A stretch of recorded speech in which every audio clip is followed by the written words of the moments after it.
Protesters have gathered in Istanbul for a mass rally called by the country's main opposition after the jailing of the city's mayor Ekrem Imamoglu. The rally is the first such CHP-led gathering since Tuesday and comes on the eve of the Muslim celebration of Eid, marking the end of Ramadan. Imamoglu's detention earlier this month sparked 10 days of protest, the biggest street demonstrations in more than a decade. He's widely seen as the only Turkey politician capable of challenging President Recep Tayyip Erdogan. Let's cross over to Istanbul now to speak with DW correspondent Julia Hahn. Julia, what's the mood, the energy, if you like, at today's protest? Does it feel as big as the CHP has promised?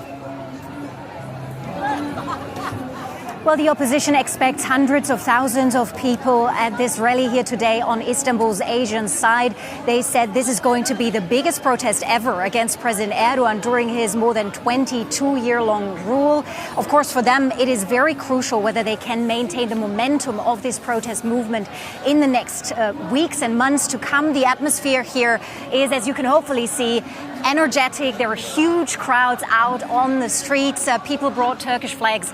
They brought protest posters, and the opposition has kind of shifted strategy a little bit from these mass rallies outside the Istanbul city hall in support of jailed Mayor Ekrem Imamoglu to holding huge rallies in different Turkish cities every Saturday, every weekend. And this is what we're seeing here right now.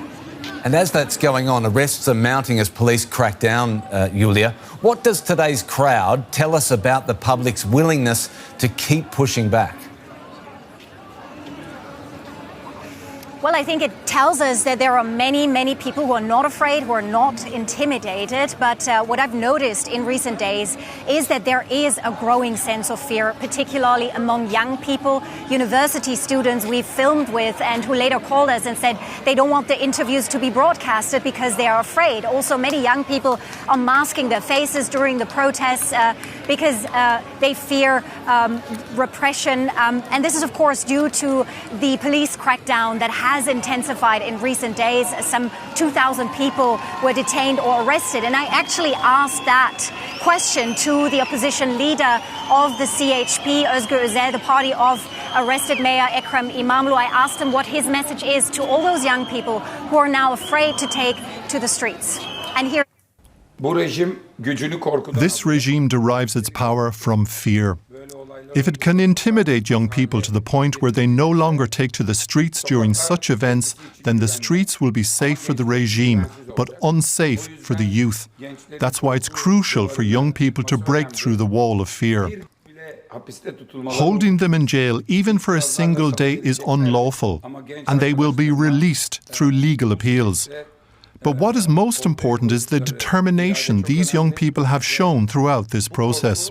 If they succumb to fear, Erdogan will never bring democracy back to Turkey. However, if they continue their fearless stance, they will live in a much better Turkey in the future. Well, Julia Hahn is still with me on the streets of Istanbul. Julia, the CHP is also calling for early elections. Do they actually have a path to force that to happen, or is this more symbolic pressure at this point? Well, elections here in Turkey aren't due until 2028, but the opposition says they have the numbers, they have the polls saying that a majority of Turks across the country want early elections, and the opposition is very confident they could win these elections against President Erdogan and his ruling AKP because they had a huge electoral success last year in local elections, and they say everything that's been happening in recent days is just showing how much people want change in this country. Of course, they're facing major roadblocks. Their strongest candidate, Ekrem Imamoglu, is behind bars. Right now, his university diploma has also been revoked. And here in Turkey, you need a university degree to run for the presidency. So if Imamoglu cannot challenge those steps legally, he will not be the opposition's candidate. But the opposition says this is not only about him and his personal future. For people here in the country, this is a choice basically between democracy and autocracy. They're saying this is a turning point, and that's why they're pushing for early elections, because they want people to have a chance to make their voices heard at the ballot box. Do you get the sense today, Julia, the CHP still has enough strength to keep taking Erdogan on, or are they running out of steam in any way?